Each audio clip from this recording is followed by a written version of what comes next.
Salut à tous, c'est Théo et bienvenue sur la chaîne Investissons-nous. Aujourd'hui on se retrouve pour la Multiverix News numéro 22. On se retrouve également pour la première vidéo de 2024. Donc je vous souhaite à tous une excellente année 2024 et beaucoup de réussite dans votre projet et surtout beaucoup de bonheur. D'ailleurs on a mis un petit peu de temps avant de sortir cette première vidéo de 2024, simplement car après le calendrier de l'Avent, on a décidé de prendre une petite pause car on avait quand même enchaîné 25 vidéos, ce qui était une charge de travail assez colossale. Mais on est bien de retour et bien chargé à bloc pour 2024, donc on vous prévoit plein de super vidéos.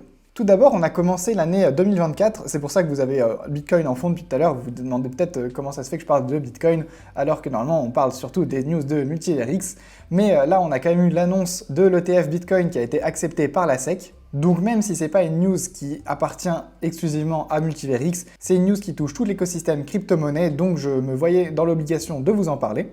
C'est quand même une news qu'on attendait depuis extrêmement longtemps, donc c'est top que ce soit enfin accepté. Ça va donc apporter beaucoup plus de liquidité à l'écosystème crypto-monnaie, également beaucoup plus de visibilité, et je pense que les crypto-monnaies vont désormais être prises plus au sérieux. Par contre, comme point négatif, on va avoir tous les grosses institutions qui vont pouvoir investir plus massivement dedans, donc contrôler un petit peu plus le marché, ce qui je trouve est un peu dommage. Mais bon, c'est vrai que ça fait un bon moment maintenant qu'on se rend compte que le Bitcoin est assez corrélé au marché traditionnel, donc est-ce que ça va avoir un réel impact supplémentaire? Ça, je sais pas vraiment. On est donc maintenant parti pour les news Multiverix.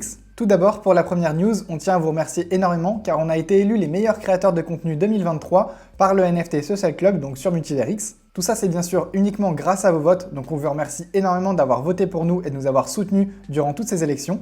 Ça nous fait extrêmement plaisir. Donc encore une fois, merci énormément pour tout le soutien que vous nous apportez. D'ailleurs, pour l'occasion, il nous a envoyé des NFT qui représentent le visuel que vous pouvez voir juste ici pour graver un petit peu cet événement. Donc c'est pas des NFT qu'on va distribuer lors de giveaway ou autre, mais si vous souhaitez en recevoir un, vous avez juste à venir nous parler dans le Discord, ou pourquoi pas sur Twitter si vous n'êtes pas sur Discord, mais on préférait un petit message Discord, on est souvent plus présent. Et on vous en enverra un avec grand plaisir, bien sûr dans la limite des stocks disponibles, on n'en a pas infiniment, on en a une quarantaine à distribuer il me semble. Donc si jamais ce petit NFT vous intéresse, ce sera avec grand plaisir de vous en donner un. On part maintenant avec une news sur le projet Hans Club. Donc le jour où je tourne la vidéo, on est le samedi 13, à 17h heure française, il y a un mint des Hans Game Extra. Les Hans Game Extra, ce sont ceux-ci. C'est donc des NFT Hans qui ont des traits de collection partenaires. Donc par exemple ici, il a des traits de la collection X-King NFTX, enfin d'une des collections X-King NFTX. On peut également avoir avec des Stony Gods, il faut que j'en trouve un. Voilà, par exemple ici, il a des traits Stony God. Et il y a d'autres projets partenaires qui vont être inclus de plus en plus dans le Hans Game Extra. Donc n'hésitez pas à aller en mint. Les mints se font entièrement gratuitement du moment que vous possédez des tickets. Donc les tickets, ça ressemble à ça. C'est également des NFT et vous avez juste à échanger un de vos tickets contre un Hans Game Extra. Faites attention, les NFT ont différentes utilités, je vous en ai déjà parlé dans une des vidéos, donc pensez à donner des NFT qui ont des utilités qui ne vous intéressent pas ou voire pas du tout d'utilité. Pour pouvoir mint durant la première phase, la phase Early Miner, il faut soit un NFT ticket VIP, soit un NFT ticket Early Miner. Je vous parle de cette phase de mint, même si elle sera sans doute terminée lundi quand la vidéo sortira, et je m'en excuse. Mais je vous en parle car normalement dans 2 semaines il y aura un autre mint, donc si jamais vous avez loupé celui-là, vous serez peut-être prêt au moins pour le prochain. Donc si vous souhaitez en récupérer, pensez donc à rester informé sur ce projet. On enchaîne maintenant avec le projet X-King NFTX. Le 12, donc hier pour moi, on a pu faire évoluer nos œufs level 2 en œufs level 3 en échange de 8000 tokens X-King plus un œuf level 2. Donc vous pouvez voir que j'en ai fait évoluer quand même pas mal, j'en ai 9 d'évoluer. Dans le visuel de ces level 3, on peut voir qu'il y a un œil qui ressort à chaque fois.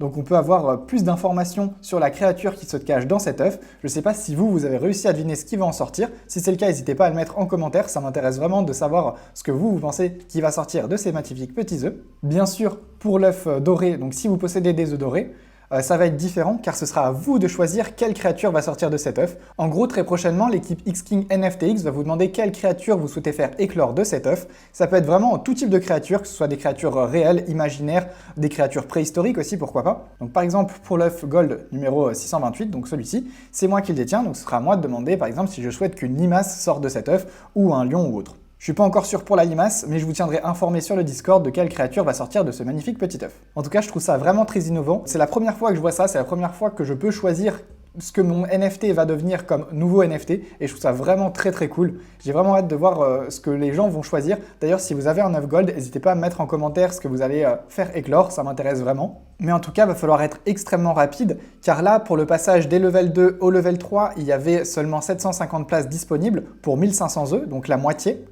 Et ça s'est fait en quelques heures, donc ça a été extrêmement rapide. Et pour le passage du level 3 au level 4, on passera de 750 œufs level 3 à seulement 250 œufs level 4. Donc les places sont encore plus limitées, ça va donc aller encore plus vite. Donc pensez vraiment à accumuler du token et soyez prêts au moment pour le rendez-vous. D'ailleurs, ça se passera le 4 février pour ceux qui sont intéressés. Évidemment, les œufs qui ne sont pas évolués ne pourront plus jamais évoluer, mais ils gardent des utilités car ils continueront à générer du token X-King. Et ce même token vous permettra de récupérer des NFT de collections partenaires ainsi que de mint des collections futures du projet X-King NFTX. Mais ça, je vous en ai déjà parlé dans une vidéo, donc n'hésitez pas à aller checker tout ça. On enchaîne maintenant avec une news sur le projet eCompass. eCompass, c'est un projet qui n'est pas encore présenté en vidéo, car ils ont fait une petite pause à un moment. Je sais qu'ils ont eu quelques difficultés dans la team, et là, je suis très content de voir une très bonne news, car leur team a vraiment évolué. Ils ont des nouveaux partenaires, comme Middle Stacking, qui est un excellent protocole de stacking sur MultiVerX. Ils sont également partenaires avec Inkal. Inkal, j'avoue que je connais beaucoup moins, il faudrait que je me renseigne dessus, mais il me semble que c'est également un protocole de stacking. N'hésitez pas à me le mettre en commentaire si vous avez plus d'informations, ça m'intéresse réellement. Et également Jackchange. Jackchange, bien sûr, c'est un projet que je connais très bien et que j'aime énormément. Leur équipe est vraiment incroyable, donc je suis très content de voir que de très bonnes personnes de l'écosystème ont rejoint ce projet. Je sais que ça va leur apporter beaucoup de bons pour la suite et ça va forcément accélérer leur développement. Et d'ailleurs, ils nous disent tout de suite que la nouvelle version de eCompass sera prête pour Q1 2024, donc pour le premier trimestre 2024, donc très prochainement. J'ai donc vraiment hâte de découvrir ce qu'ils vont nous sortir. En tout cas, les gars, vous avez tout mon soutien, je vous souhaite beaucoup de courage pour le développement, car j'imagine que c'est un boulot monstre. Et d'ailleurs, pourquoi pas vous présenter le projet dans la globalité quand leur nouvelle version sera disponible. Pour terminer la vidéo, je vais rapidement vous parler du prochain X-Launchpad qui se fera avec le projet Tada. Je vous ai déjà présenté le projet dans la globalité dans une précédente vidéo, mais je pense que je referai une vidéo dessus avant le Launchpad ou pendant le Launchpad pour vraiment vous parler de tous les détails, de comment tout ça va se passer. Je sais qu'en général, vous aimez bien. Mais là, je tenais à revenir juste sur quelques dates intéressantes. Actuellement, on est dans une phase de snapshot. Ensuite, du 18 janvier au 2 février, on va avoir la phase de KYC. Pensez à vous y prendre pas trop en retard, mais peut-être pas forcément pendant le premier jour ou les 2 premiers jours, car en général, il y a beaucoup de monde et pas mal de refus de ce que j'ai vu. Donc en général, moi, j'attends 1-2 jours et je fais mon KYC pour avoir plus de chances, selon moi, d'être accepté. En tout cas, j'ai jamais eu de soucis en le faisant comme ça. Mais bien sûr, ne vous y prenez jamais trop en retard, car parfois, des KYC ne sont pas validés à cause de ça. Ensuite, le 7 février, on va avoir l'achat des tickets à 14h UTC, donc 15h heure française. Le 8 février à 19h, on va avoir la fin de l'achat des tickets.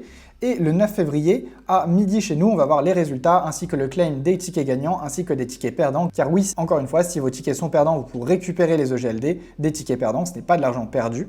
Et on pourra également swap les tokens TBA. Voilà, je tenais vraiment à vous rappeler les dates importantes, car parfois on oublie quelques dates et ça peut être assez stressant si on apprend ça au dernier moment. Moi, je vous remercie énormément d'avoir regardé la vidéo, j'espère qu'elle vous a plu. J'espère également que j'ai pas parlé trop vite, car on vient de s'installer en Normandie et il fait super froid en ce moment, du coup quand il fait froid, j'ai tendance à parler encore plus vite, et si c'est le cas, je m'en excuse. En tout cas, merci à tous d'avoir regardé. Si un NFT Award 2023 vous intéresse, pensez à nous le demander dans le Discord, ce sera avec grand plaisir. Pensez également à vous abonner, à partager, à liker, à commenter, ça nous aide énormément. Moi, je vous dis à très vite pour une prochaine vidéo. Salut à tous, ciao!